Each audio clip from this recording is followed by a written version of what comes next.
আজ রান্না করব আমাদের বাগানের টাটকা সবুজ ফুলকপি। রান্নাটা একটু অন্যরকম করব, তাই পুরো ভিডিওটা দেখার অনুরোধ রইল। ফুলকপিগুলো এরম ভাবেই কেটে নিয়েছি, তারপর আলু কুচিয়ে নিয়েছি চৌকো চৌকো করে, পেঁয়াজ কুচি, পেঁয়াজ কলি কুচি, ক্যাপসিকাম আর কাঁচা টমেটো, ধনেপাতা আর এখানে আদা রসুন বাটা নিয়েছি একটু, আর অল্প পরিমাণ মটরশুঁটি ছাড়িয়ে নিয়েছি এখানে।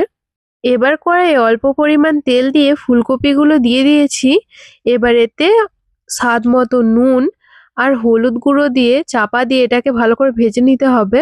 এবার কিছুক্ষণ নাড়াচাড়া করে চাপা দিয়ে একটু ভেবে গেলে ওটাকে আরো ভালো করে নাড়াচাড়া করে ভেজে নিতে হবে। তারপর ওই তেলে কাঁচা টমেটো, পেঁয়াজ কুচি, পেঁয়াজ কলি, ক্যাপসিকাম কুচি কুচি করে কেটে নিয়ে 1 চামচের মতো হলুদ গুঁড়ো,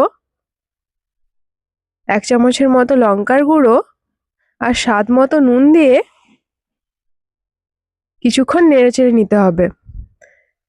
এবার ওতেই আগে থেকে বেটে রাখা আদা রসুন, চৌকো চৌকো করে কাটা আলু, ধনেপাতা কুচি, ছাড়িয়ে রাখা মটরশুঁটি দিয়ে ভালো করে কষিয়ে নিতে হবে।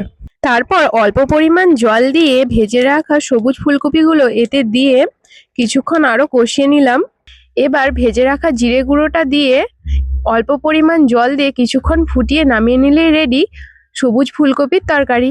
আমরা তো বাড়িতে এভাবেই বানাই, আপনারাও একবার বানিয়ে দেখুন, অবশ্যই ভালো লাগবে।